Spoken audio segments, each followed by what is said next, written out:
Hi everyone, welcome to another webisode of The Good Doctor. You know, over the past few months, I've done a 12-part webisode series on sleep apnea. Truth be told, I had a problem with my breathing, and I found out after going through the tests, the sleep tests, and everything that was involved. I had rods and nodes and all that stuff hooked up to me. I spent some time, I spent one night at the American hospital in Dubai, and I was basically told that I had sleep apnea, a mild sleep apnea. Now, there are a lot of videos on YouTube and there's a lot of content about sleep apnea, but what I'd like to do is be unique and introduce the device to you in a very simple to use and simple to operate fashion. And let me explain what I mean by that. The device is basically your Philips Respironic device. That's the one I opted for. And what I wanted from them was two things. One, it's a push of a button type device. And two, it doesn't feel uncomfortable when I'm sleeping, or it doesn't make a lot of noise, because you don't want to compromise not sleeping comfortably with sleeping with a device and mask that you sort of look like Darth Vader when you have it on. I didn't want any of that. And what they introduced to me was this device.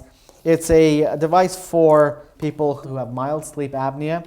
And what it means, it really comes down to the amount of pressure. So basically what you do is you pull out the water container, put as much water as you want. That would probably last for a day or two. Then you would have to change it because you want to keep the vapor fresh.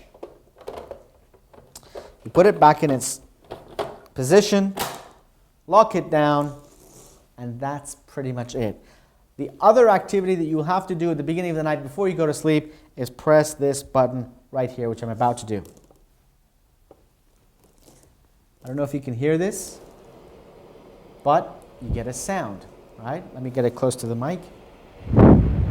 That's the sound that is basically air pushing into your lungs. And the way it's controlled is through not necessarily the pressure of the air itself, but the humidity. So you've got 3, 4, 5 levels of humidity. You can choose it based on what humidity is comfortable for you. And I slept with number 2. And what you need is ultimately is this mask. Now let me bring it out.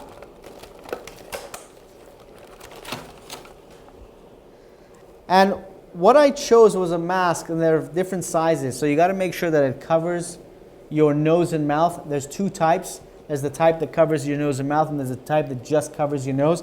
I liked it to cover my entire face. And what you do is you connect this hose to this bit at the bottom, and that's it. The air is now coming out of the mask. So when you apply the mask on your face,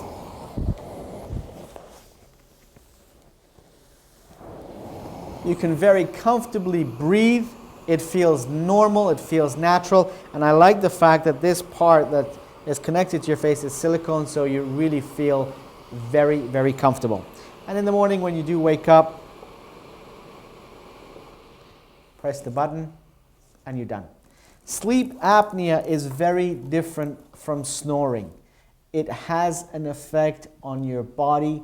It has an effect on your breathing. It has an effect on the oxygen that goes into your body. The oxygen circulates throughout your body, and if, God forbid, that is cut off, it could lead to severe consequences.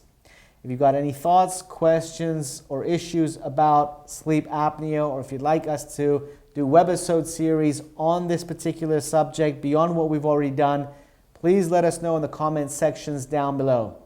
Thanks for watching The Good Doctor on eZeLiving.com, where you can find anything and everything lifestyle.